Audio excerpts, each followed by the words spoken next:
இன்றைக்கு பக்தி வைராக்கியத்தை குறித்து மட்டும் பத்தாது, பக்தி விருத்தி அடைய வேண்டும். விருத்தி அடைந்தால் மட்டும் பத்தாது, பக்தி வைராக்கியம் நமக்குள்ளாக வர வேண்டும். உண்டா பக்தி வைராக்கியம் உண்டா அப்படின்னு சொன்னா எப்படி நம்ம காட்டுறது பக்தி வைராக்கியத்தை? கர்த்தருடைய ஓய்வு நாளிலே கர்த்தருடைய ஆராதனையை தள்ளிவிட்டு நம்முடைய காரியங்களை பார்ப்போமானால் அது பக்தி வைராக்கியமா? முதலாவது தேவனுடைய ராஜ்யத்தையும் அவருடைய நீதியும் தேடுங்கள், அப்பொழுது இவைகள் எல்லாம் உங்களுக்கு கொடுக்கப்படும் என்ற வசனம் எங்களுக்கு தெரியும். ஆனாலும் அதை காட்டிலும் முக்கியமானது இந்த ஃபங்க்ஷன், இந்த காரியம் என்று சொல்லி நாம் என்ன செய்கிறோம்? தவிர்த்து விடுகிறோம். ஆராதனையை தவிர்த்து விடுகிறோம்.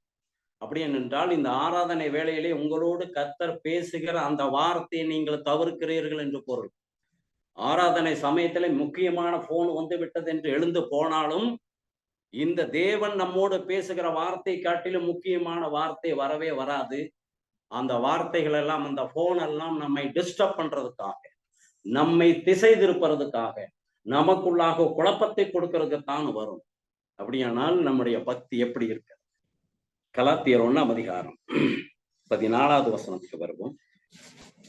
பவுல் எந்த அளவுக்கு கர்த்தர் மேலே பக்தி வைராக்கியம் வைத்திருந்தார் என்று ஜனத்தாருக்கு என் வயதுள்ள அநேகரை பார்க்கிலும் யூத மார்க்கத்திலே தேறினவனாய் என் பிதாக்களுடைய பாரம்பரிய நியாயங்களுக்காக மிகவும் பக்தி வைராக்கியம் உள்ளவனாய் இருந்தேன்.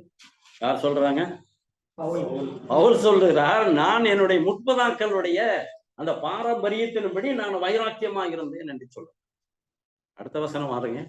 அப்படி இருந்தும் தாயின் வயிற்றில் இருந்தது முதல் என்னை பிரித்தெடுத்து தம்முடைய கிருபையினால் அழைத்த தேவன் தம்முடைய குமாரனை நான் புறஜாதிகளிடத்தில் சுவிசேஷமாய் அறிவிக்கும் பொருட்டாக அவரை எனக்குள் வெளிப்படுத்த பிரியமாய் இருந்த போது உடனே நான் மாம்சத்தோடும் இரத்தத்தோடும் யோசனை பண்ணாமலும் எனக்கு முன்னே அப்போஸ்தலனாய் இருந்தவர்களிடத்திலே எருசலேமுக்கு போகாமலும் அரபி தேசத்துக்கு புறப்பட்டு போய் மறுபடியும் தமஸ்கு ஊருக்கு திரும்பி வந்தேன். இப்ப அவருடைய வைராக்கியம் எப்படி மாறிவிட்டது?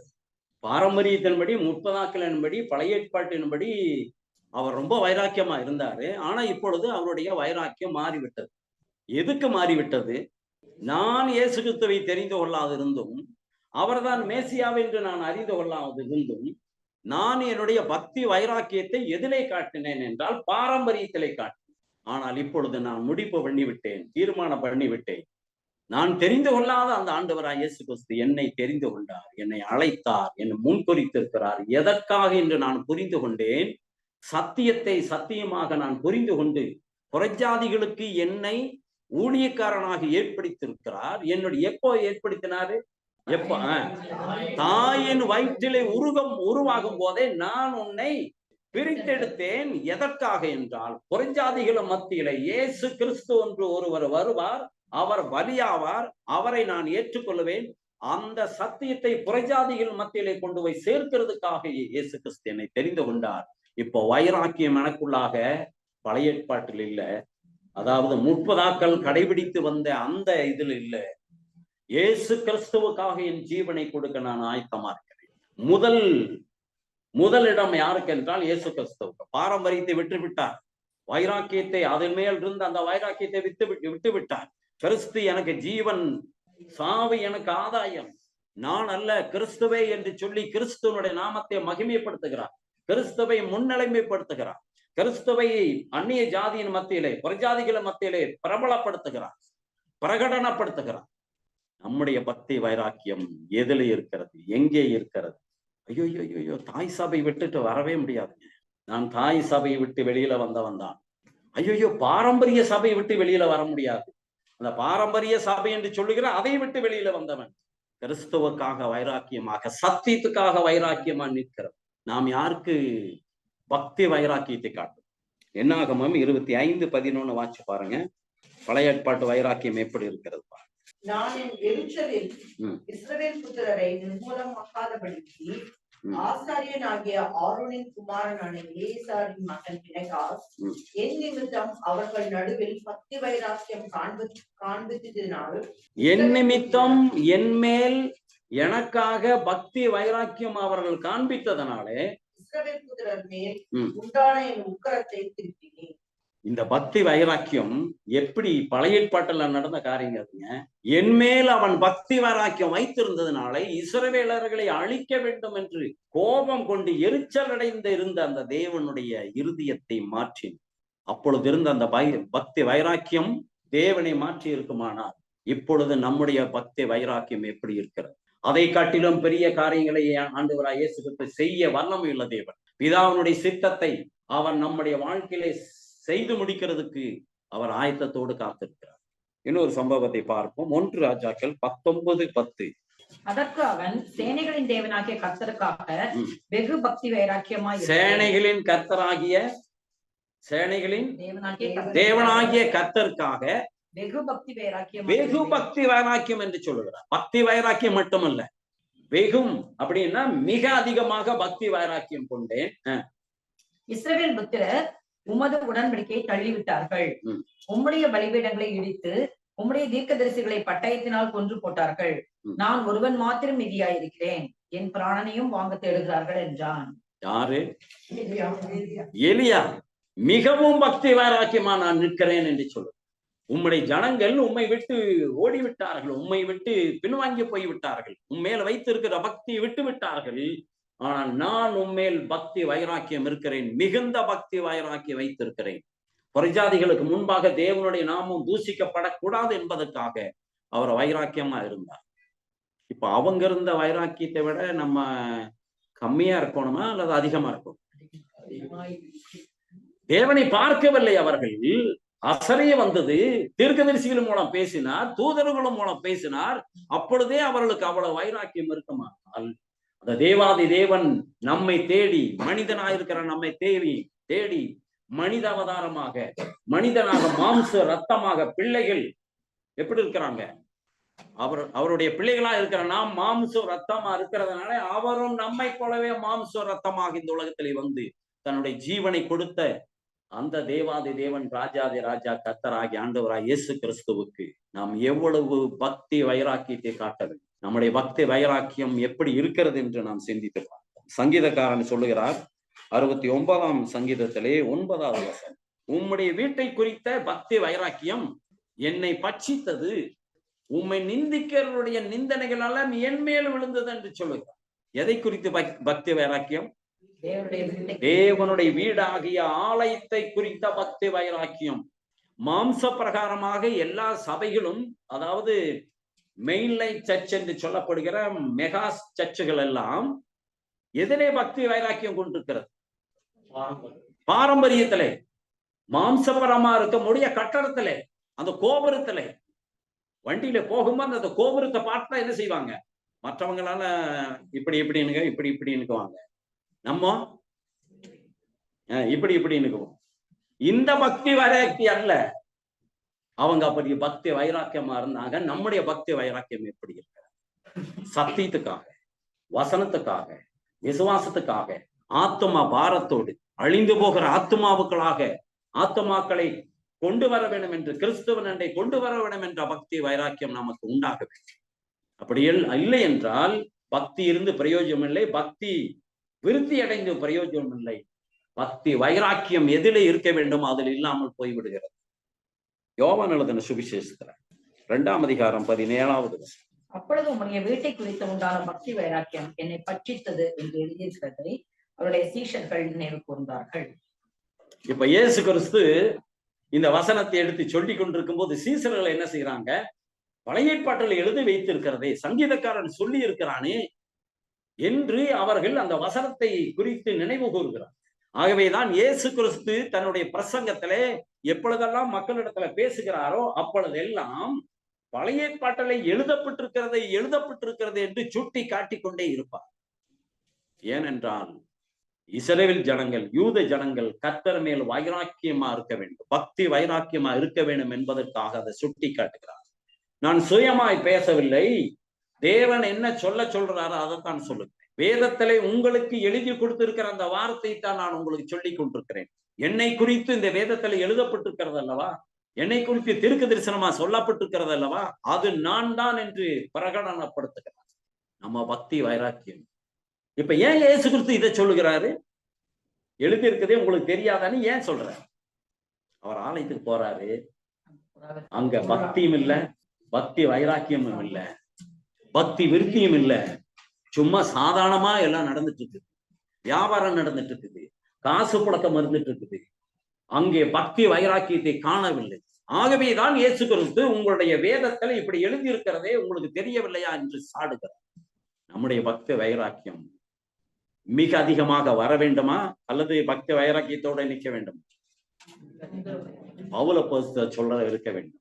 நான் சிலுவை குறித்து அல்லாமல் வேற ஒன்றை குறித்து நான் மேன்மை பாராட்ட மாட்டேன், வேற ஒன்றை குறித்து நான் பேச மாட்டேன். ஏனென்றால் தேவனாகிய கர்த்தர் சிலுவையிலே தன்னையே பலியாக கொடுத்து, அந்த பலியினாலதான் நம்ம ஜீவனோடு இருக்கிறோம். அவர் ஜீவனை கொடுத்ததுனால நாம் ஜீவனோடு இருக்கிறோம். நாம் நிர்மூலமாகாத இருக்கிறது தேவனுடைய கிருபை. அந்த கிருபை என்னவென்று இயேசு கிறிஸ்து நமக்கு காட்டியிருக்கிறார். ஆகவேதான் இவ்வளவு வருடமாக முற்பதாக்கள் முதல் கொண்டு நீங்கள் அதை படித்துக் கொண்டிருக்கிறீர்களே, தேவனுடைய ஆலயத்தை குறித்து ஏன் உங்களுக்கு பக்தி வைராக்கியம் இல்லை என்று அவர் சுட்டி காட்டுகிறார். நம்மையும் அப்படி கேட்பாரானால் நாம் என்ன பதில் சொல்ல போகிறோம்? எதுக்கு முக்கியத்துவம் கொடுக்க போகிறோம்? எதிலே நாம் பக்தி வைராக்கியமா இருக்க போகிறோம்? ஒவ்வொருத்தரும் ஒவ்வொரு சின்ன காரியத்தை மிக முக்கியப்படுத்தி பேசிக் கொண்டிருப்பார். அந்த பக்தி வைராக்கியம் அல்ல. தன்னுடைய சபை என்று சொல்லிக் கொண்டிருப்பார்கள். அந்த பக்தி வைராக்கியம் அல்ல. கிறிஸ்துவுக்காக நாம் என்ன பக்தி வைராக்கியத்தை நாம் கடைபிடிக்க போகிறோம்? 119ஆம் சங்கீதத்திலே 139வது வசனம், என்னுடைய சத்துருக்கள் எல்லாம் உம்முடைய வசனத்தை எல்லாம் மறந்தபடியினால் என்னுடைய பக்தி வைராக்கியம் என்னை பட்சிக்கிறது. அப்படின்னா என்ன? பக்தி வைராக்கியம் என்னை பட்சிக்கிறது அப்படின்னு என்ன? என்னுடைய இருதயம் எரியுது. வசனத்துக்கு கீழ்ப்படியாமல், வசனத்தை மதிக்காமல் மறந்து இருக்கிறதுனால என்னுடைய இருதயம் கொழுந்து விட்டு எரிகிறது, பட்சிக்கிறது. இது உண்டா நமக்கு? நம்ம பார்த்து கொண்டேதான் இருக்கிறோம். என்ன பேசுறது ஒண்ணு, ஆனா செய்கிறது ஒண்ணா இருக்கிறாங்க. கூடவே தான் இருக்கிறாங்க, நம்ம ரிலேஷன் தான், நம்ம கூட பிறந்தவங்க தான். ஆனாலும் அவங்க எப்படி இருக்கிறாங்க?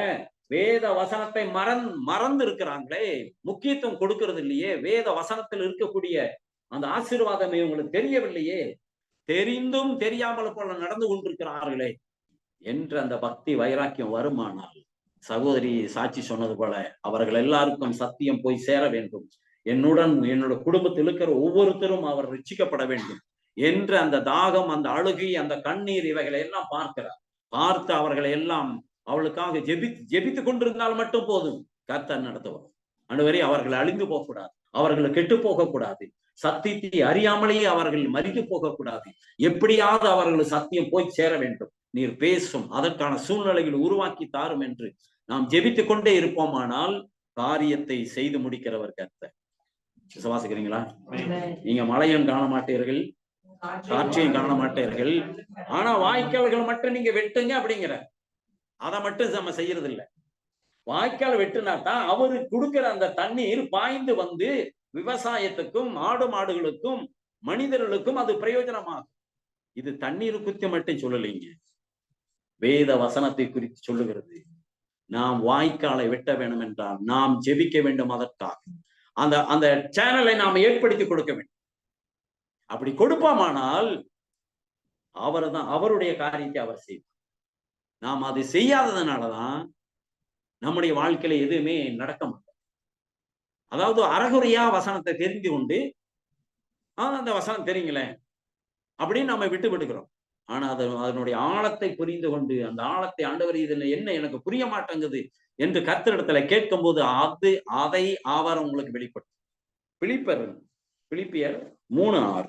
பக்தி வைராக்கியத்தின்படி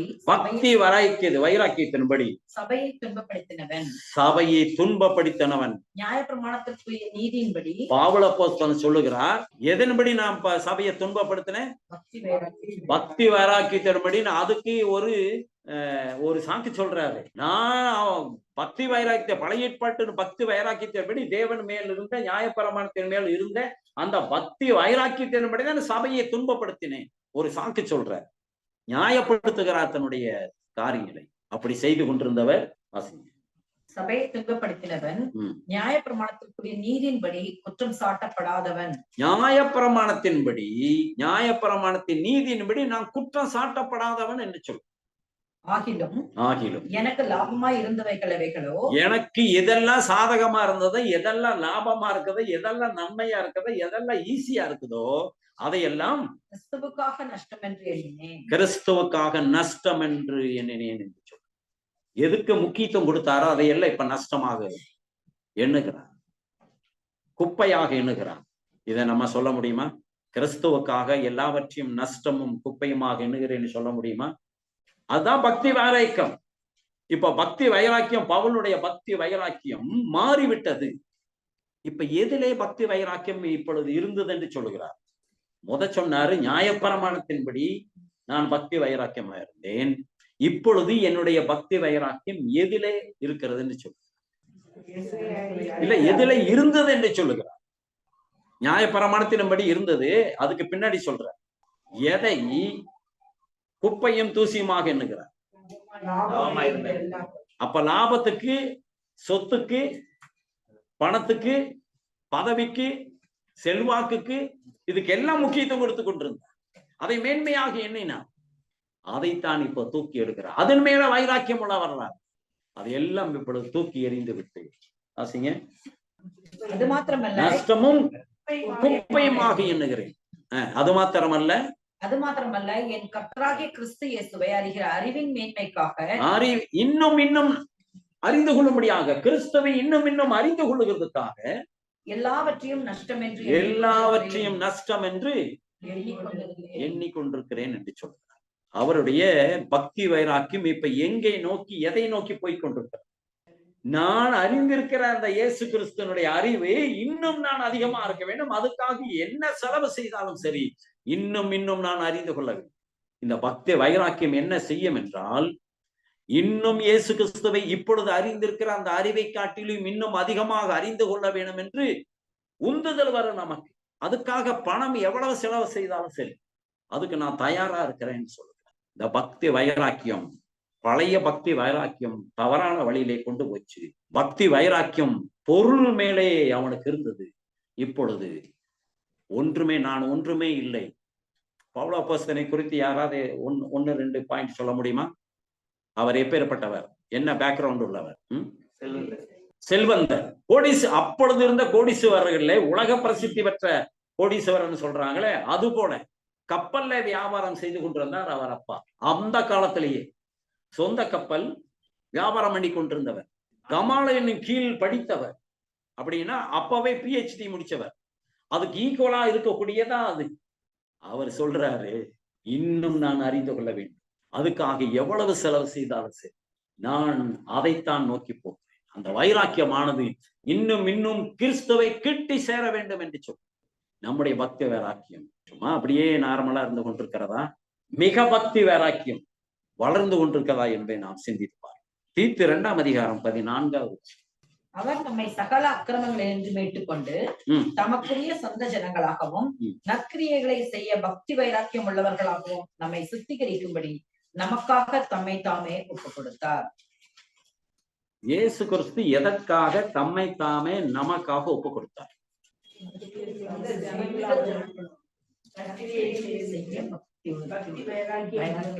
எதிலே பக்தி வைராக்கியம்?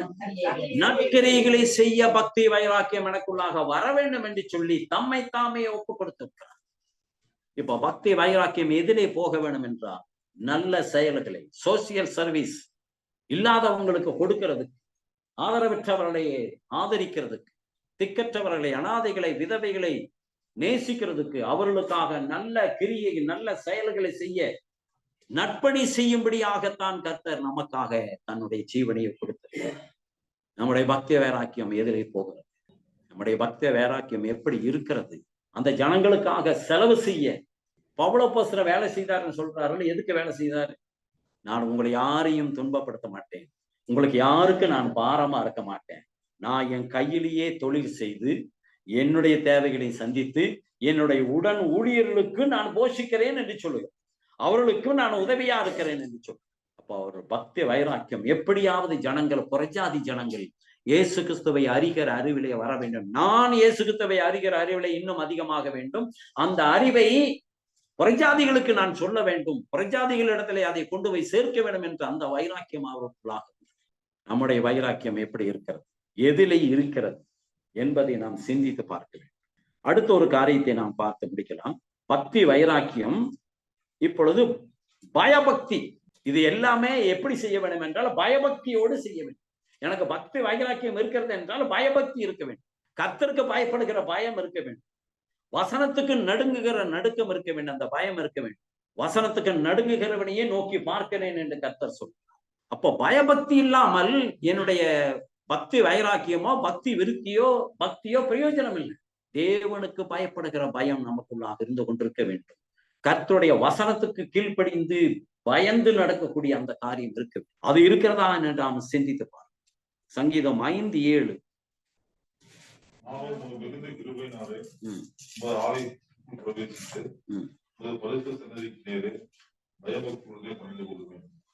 பயபக்தியுடனே படிந்து கொள்ளுவேன். அப்ப ஆலயத்துக்கு வருகிறோம். ஆலயத்திலே நம்ம பாரம்பரிய ஆலயத்துக்கு போகும்போது ஒரு பக்தி வருது இல்ல, பயபக்தி வருது இல்ல. அந்த கட்டடத்தை பார்த்தோன்னு ஒரு பயபக்தி வருது. ஆனா சும்மா இப்படி ஒரு ஏசி ரூம்ல உட்கார்ந்துட்டு இருக்கும் போது பயபக்தி வருகிறது இல்லை.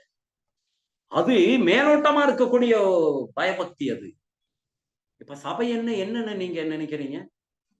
சபையில யார் இருப்பாங்க? பாரம்பரிய சபையில் இருக்கிற மாதிரி இருக்க மாட்டாங்க. குடிச்சிட்டு வெறிச்சிட்டு உலகத்தார் இருக்கிறத போலவே இருந்து கொண்டு இருக்கிறவங்க, அவங்களுக்கு ஒரு பக்தி இருக்குது, பயபக்தி இருக்குது. அப்படி போவாங்க அவங்க. அவங்களுக்கு பயபக்தி எப்பதான் வரும்னா ஞாயிற்றுக்கிழமை தான் வரும். அது சர்ச்சுக்குள்ள உள்ள இருக்கும் போதுதான். வெளியில நின்று இருப்பாங்க, அவங்களுக்கு கிடையாது. ஆவிக்குரிய சபையில வெளியில நின்று இருக்கிறவங்க இருக்கிறாங்க. இப்போ அந்த அளவுக்கு வந்தாச்சு. நம்ம பயபக்தி எப்படி இருக்கிறது? சங்கீதக்காரன் சொல்லுகிறான் 22வது சங்கீதத்துல 23வது வசனம் பாருங்க. கர்த்தருக்கு பயப்படுகிறவர்களே அவரை துதியுங்கள், யாக்கோபின் சந்ததியாரே நீங்கள் எல்லாரும் அவரை கனம் பண்ணுங்கள், இஸ்ரவேலின் வம்சத்தாரே நீங்கள் எல்லாரும் அவர் பேரில் பயபக்தியாயிருங்கள். ஆராதனை பண்றாங்க, துதிக்கிறாங்க, எல்லாம் செய்யறாங்க. இந்த வசனத்தின்படி என்ன இல்ல?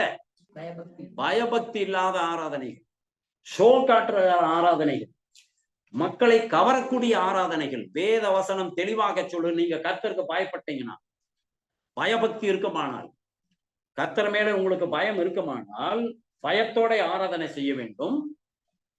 அதே சமயத்துல பயபக்தியோட ஆராதனை செய்ய வேண்டும். இந்த ஜனங்களை எனக்கென்று ஏற்படுத்தினேன், ஆனா வசனம் தெரியும். என்ன இல்லை என்றால் ஆராதனை செய்யும் பொழுது இந்த பயபக்தி வருகிறது இல்லை. அநேக காரியங்களை பார்த்து கொண்டிருக்கிறேன். அப்பொழுது இருந்த பயபக்திகள் இப்பொழுது இல்லை. வசனம் சும்மா எழுதி வைக்கலைங்க, இப்படி எல்லாம் நடக்கும்னு சொல்லித்தான் ஏற்கனவே எழுதி வச்சாச்சு. ஆகவே இதை பார்த்து நீங்க மயங்கி விடாதீங்க. கர்த்தரை பிரியப்படுத்துகிற ஒரு ஆராதனையாக இருக்க வேண்டும். அதுக்காகத்தான் நம்மை படைத்திருக்கிறார். 2013 என்று நினைக்கிறேன், சிங்கப்பூர் போயிருந்தேன் ஒரு பாஸ்டர்ஸ் கான்ஃபரன்ஸ். அங்கே சின்ன பிள்ளைகள் ஆடுறது ரொம்ப ரசிச்சு பார்ப்போம். கொஞ்சம் வயசான பிள்ளைகள் எல்லாம், பெரிய பிள்ளைகள் எல்லாம் ஆடுறத பார்த்தா ஆராதனை. அது நல்லா கவனிக்கணும், ஆராதனை. நான் ஆவியில் நிரம்பி நான் ஜெபம் பண்ணிக்கிட்டு இருந்துட்டு இருக்கிறேன். கண்ணை முழிச்சு பார்த்தா எல்லாருமே அந்த ஆட்டத்தை தான் பார்த்துட்டு இருக்கிறாங்க. என்ன இப்பேற்பட்ட ஆட்டம், இப்பேற்பட்ட ஆராதனை, நம்ம ஆராதிக்கிறதால இப்படி இல்லையே. அதை பார்க்கறதுக்கே இவங்க எல்லாம் பார்க்கறத பார்த்து எனக்கு ஒரு மாதிரி ஆயிடுது. இனி நம்ம இதை பார்த்துட்டு இருந்தோம்னா பிரயோஜனம் இல்லை, நம்ம பாட்டுக்கு பேசாது இருந்துக்க வேண்டியதான். அப்போ அங்கே எங்கே பயபக்தி இருக்கிறது என்று கேட்க, அந்த ஸ்டெண்டு வெளிநாடுகளில் இருந்த அந்த முறை இப்பொழுது தமிழ்நாட்டில், இந்தியாவிலும் அநேக இடத்திலே வந்து விட்டது. அது கர்த்தரை பிரியப்படுத்துகிற, கர்த்தருக்கு பயப்படுகிற பயத்தோட செய்கிற பக்தி வைராக்கியம் அல்ல, பயபக்தி அல்ல. என் சன்னிதானுக்கு கர்த்தருக்கு பயப்படுகிறவர்களே என்று சொன்னார்ல, கர்த்தருக்கு பயப்படுகிறவர்களே, பயபக்தியுடன் கர்த்தரை ஆராதிங்க. பயபக்தி இல்லாமல் இருந்தால் பிரயோஜனம் இல்லை. எபிரேயர் 11:7. விசுவாசத்தினாலே நோவா தற்காலத்திலே காணாதவைகளை குறித்து தேவ எச்சரிப்பு பெற்று பயபக்தி உள்ளவனாக்கி தன் குடும்பத்தை ரட்சிப்பதற்கு பிழையை உண்டு பண்ணினான். அதனாலே அவன் உலகம் ஆக்கினைக்குள்ளானது என்று தீர்த்து விசுவாசத்தினால் உண்டாகும் நீதிக்கு சுதந்திரவாளியாய் இருந்தான். இப்போ நோவா குறித்து எவ்வளவு தெளிவாக எழுதி வைத்திருக்குன்னு பாருங்க. அவன் எதற்காக பேழையை உருவாக்குகிறான்? தன்னுடைய குடும்பத்தாரை ரட்சிக்கும்படியாக, தன்னுடைய குடும்பத்தாரை காப்பாற்றும்படியாக. மற்றவங்களை நற்செய்தி சொன்னானா அழிவு வரப்போகுது, தண்ணீர் நாளை அழிக்க போகிறான், பேழையை நான் கட்டி கொண்டிருக்கிறேன், கர்த்தர் சொன்னதை செய்வார்.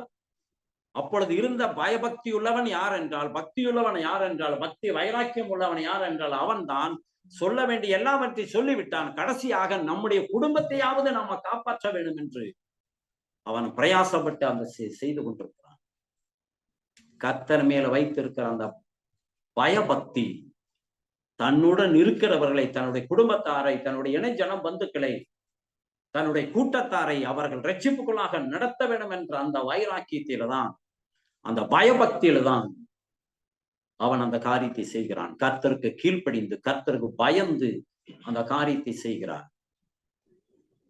பேழைக்குள்ளாக வாருங்கள் என்று சொல்கிறார் என்றால், பேழையை கட்டுகிறார் என்றால், பேழை என்பது என்ன நினைக்கிறீங்க? கிறிஸ்துவுக்குள்ளாக நீங்கள் வர வேண்டும்.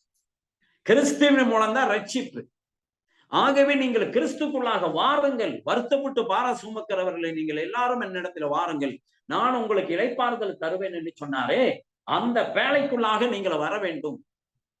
அதுக்கு நமக்கு பக்தி, பயபக்தி வர வேண்டும். இப்ப பயபக்தி எதிலே காட்ட வேண்டும்? பவுல் அப்போஸ்தலன் பணத்தின் மேலே பயபக்தியை காட்டவில்லை, ஆத்துமாக்கள் மேல் காட்டுகிறார், புறஜாதிகள் மேல் காட்டுகிறார், மக்கள் ரட்சிப்பை பெற வேண்டும் என்று காட்டுகிறார். நோவா எதிலே பக்தி வைராக்கியத்தை காட்டுகிறார்? தன்னுடைய குடும்பத்தை ரட்சிப்புகளாக நடத்த வேண்டும் என்று பக்தி வைராக்கியம் காட்டு, பயபக்தி காட்டுகிறார். பயபக்தி உள்ளவனாகி என்று சொல்லும். அப்படின்னா இதுல தப்பிக்க வேண்டும் என்றால் அடைக்கலப்பட்டணமாகி இயேசு கிறிஸ்து, அடைக்கலம் கொடுக்கிற ஆண்டவராக இயேசு கிறிஸ்து நடத்தலை ஜனங்களை நடத்தி கொண்டு வர வேண்டும். நம்மை காப்பாற்றுகிற, நம்மை ரட்சிக்கிற ஆண்டவராக இயேசு கிறிஸ்து நடத்தலை நாம் கூட்டிக் கொண்டு வர வேண்டும். அதுக்காக நாம் பிரயாசப்பட வேண்டும். நம்முடைய பயபக்தி எப்படி இருக்கிறது? யோனா 1:9 பாருங்க. அதற்கு அவன், நான் எபிரேயன், சமுத்திரத்தையும் பூமியையும் உண்டாக்கின பரலோகத்தின் தேவனாகிய கர்த்தரிடத்தில் பயபக்தி உள்ளவன் என்றான். யாரு சொல்றா? இப்ப அவனுடைய உண்மையா பயபக்தியா இல்ல போலியான பயபக்தியா? ரொம்ப தைரியமா சொல்றான், நான் ஜீவனுள்ள தேவனாகிய கர்த்தாதி கர்த்தர், ராஜாதி ராஜா, இஸ்ரவேலின் தேவன், சேனைகளின் அதிபதியினுடைய பிரதிநிதியாக நான் இருக்கிறேன், அவர் மேல் நான் பக்தி வைராக்கியம் இருக்கிறேன், பயபக்தி இருக்கிறது என்று சொல்லுகிறான். அந்த பயபக்தி இருந்ததுன்னா இந்த நிலைமைக்கு வருவானா?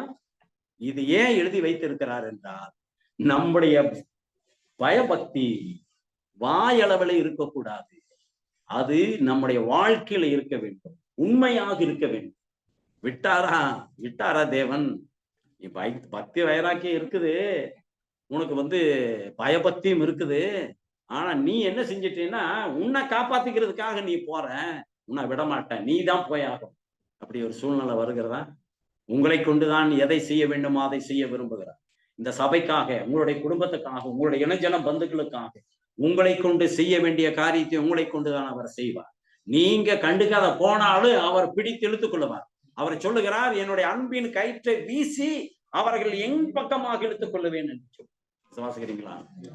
அப்படி இழுத்ததுனாலதான் நம்ம எல்லாம் வந்திருக்கோம். ஒரு நோக்கம் உண்டு, நம்மை அழைத்தவர் உண்மையுள்ளவர், அவர் முடிவு பெரிய நடத்த வல்லமையுள்ளவர். அந்த நோக்கம் நம்முடைய வாழ்க்கையில நிறைவேறும், அவருடைய சித்தம் நம்முடைய வாழ்க்கையில நிறைவேறும்.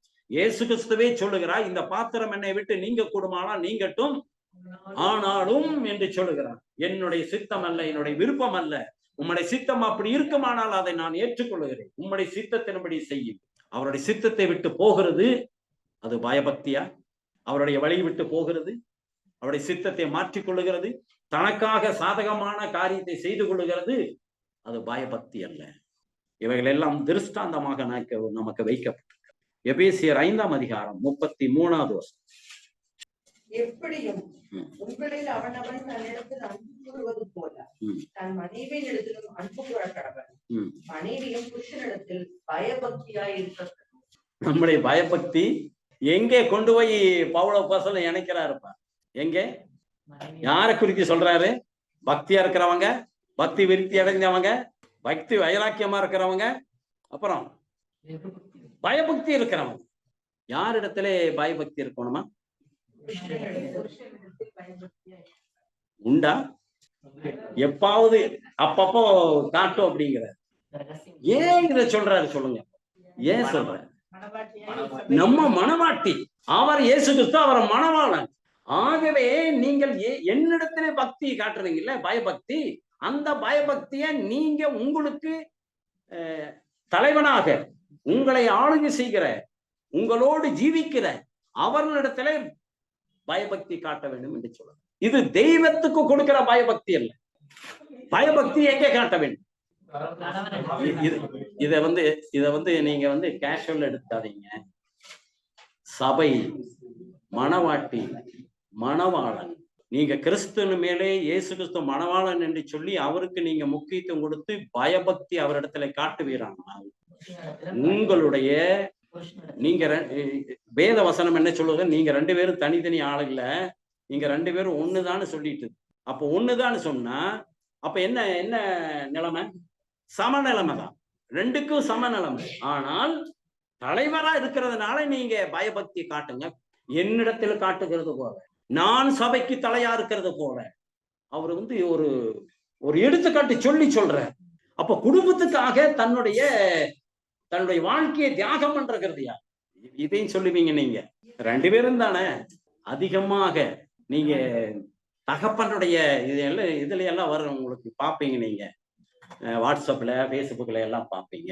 தாயினுடைய தியாகம் என்ன, தகப்பனுடைய தியாகம் என்ன, தாயினுடைய அன்பு என்ன, தகப்பனுடைய அன்பு என்ன, காட்டவே மாட்டாரு. வலி இருக்கும், வேதனை இருக்கும், கவலைகள் இருக்கும், காட்டிக்கவே மாட்டார். ஆனா மனைவிகளை மட்டும் என்ன செய்வாங்க?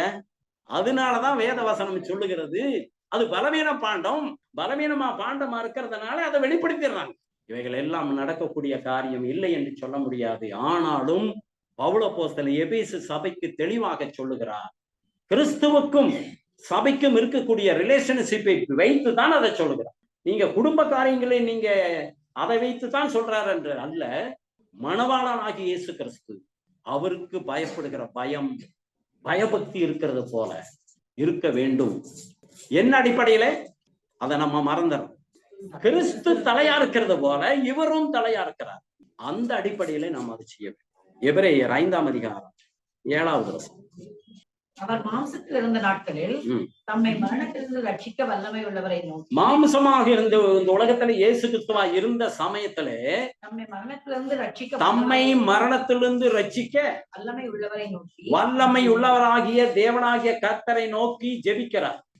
பலத்த சத்தத்தோடும் கண்ணீரோடும் விண்ணப்பம் பண்ணி வேண்டுதல் செய்து தனக்கு உண்டான தேவன் மேல வைத்திருக்கிற தனக்கு உண்டான பயபக்தி நிமித்தம் கேட்கப்பட்டு குமார தேவனுடைய ஒரே பேரான குமாரனாக இருந்தும் பட்ட பாடுகளினாலே கீழ்ப்படிதலை கற்றுக்கொண்டு தாம் பூரணரான பின்பு தமக்கு கீழ்ப்படுகிற யாவரும் நித்திய ரட்சிப்பை அடையும்படிக்கு காரணராகி முறைமையின்படியே பிரதான ஆசாரியர் என்று தேவனாலே நாமம் தரிக்கப்பட்டார். இப்ப யாருக்கு பயபக்தி இருக்கிறது? யார் மேலே? ஏன் அப்படி? இயேசு கிறிஸ்துவே தம்மை அனுப்பின தேவனிடத்திலே பயபக்தியோடு இருந்தாரானால் பயபக்தி என்ன செய்ய வைக்கிறது? கீழ்ப்படிய வைக்கிறது. தேவனுடைய சித்தத்துக்கு கீழ்ப்படிய வைக்கிறது. கீழ்ப்படிதலை கற்றுக்கொள்ளுகிறார். அவர் அந்த சூழ்நிலையில் கற்றுக்கொள்ளுகிறது மட்டுமல்ல, கற்றுக் கொடுக்கிறார். ஆகவேதான் பவுலப்போஸ்தலன் அப்படி எழுதுகிறார். எபிரேயர் நிருபத்தை பவுலப்போஸ்தலன் எழுதினதாக சொல்லப்படுகிறது. ஏனென்றால் அதனுடைய பாணி, அதனுடைய வாக்கியங்கள் எல்லாம் பார்க்கும் பொழுது பவுலப்போஸ்தலன் எழுதியிருக்கிறார் என்று சொல்லுகிறார். அந்த அடிப்படையில இயேசு கிறிஸ்து தன்னுடைய பயபக்தியை தேவனிடத்துல வைத்தார். அது கீழ்ப்படிதலை கொண்டு வருகிறது. அது நிமித்தம் அவர் என்ன ஆக்கப்பட்டார்? பூரணர் ஆக்கப்பட்டார்.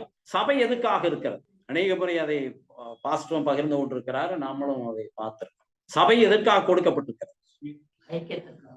இல்லையே, பரிசுத்தவான்கள் சீர்பொருந்த வேண்டும். அதுக்கு முந்தின வசனத்தை பார்த்தீங்கன்னா, கிறிஸ்துவினை வளர்ச்சிக்கத்தக்கதாக பூரண புருஷராக வரைக்கும். இப்போ தேறினவர்களாக நாம் மாற வேண்டும். இயேசு கிறிஸ்துக்கு நிகராக இயேசு கிறிஸ்துடைய சாயலை அணிந்தவர்களாக. இப்ப பாருங்க, ஏதேன் தோட்டத்திலே தேவ சாயலை இழந்து போனாங்க. இப்ப சொல்ற பூரண புருஷனாக மாறி தேவ சாயலை அடைய வேண்டும் என்பதற்காக அவர் என்னவாக மாற்றினார்? எபிரேயர்ல வாசித்தோம். இயேசு கிறிஸ்து என்னவாக மாறுகிறார்? என்னவாக ஆக்கப்படுகிறார்? பிரதான ஆசாரியராக மாற்றம். இந்த பழைய ஏற்பாட்டிலே சொல்லப்பட்டிருக்கிற பிரதான ஆசிரியருக்கும் இயேசு கிறிஸ்துவாகிய பிரதான ஆசாரியருக்கும் வித்தியாசம் உண்டு. நம்மையும் அப்படி மாற்ற அவர் விரும்புகிறார். கர்த்தர் மேலே பயபக்தியோடு இருப்போமானால் நம்மை கொண்டும் அந்த ஆசாரியன் செய்யக்கூடிய அந்த பணிகளை செய்கிறதுக்கு கர்த்தர் கிருபை செய்வார். அதுக்கு முன்னாடி செய்யக்கூடிய காரியத்தை நாம் செய்து சபையிலே கொண்டு வந்து ஆத்துமாக்களை சேர்த்த பொழுது ஆசாரனுடைய வேலையை சபையில் இருக்கிற ஆசாரியர்கள் அதை செய்வார்கள். என்ன செய்வார்கள்? இயேசுவோடு அவர்களை ஒப்புரவாக்குதலின் ஊழியத்தை கொடுத்திருக்கிறார். ஆசாரியனுடைய வேலை செய்யும். நம்முடைய வாழ்க்கையை நம்மை நாமே ஆராய்ந்து பார்த்து, பக்தி எப்படி இருக்கிறது, பக்தி விருத்தி எப்படி இருக்கிறது, பக்தி வைராக்கியம் எப்படி இருக்குது, பயபக்தி எப்படி இருக்கிறது என்று நாம் பார்த்து நம் கர்த்தரிடத்தில் ஒப்புக் கொடுப்போம். கர்த்தர் அந்த வசனங்களை ஆசீர்வதிப்பார்.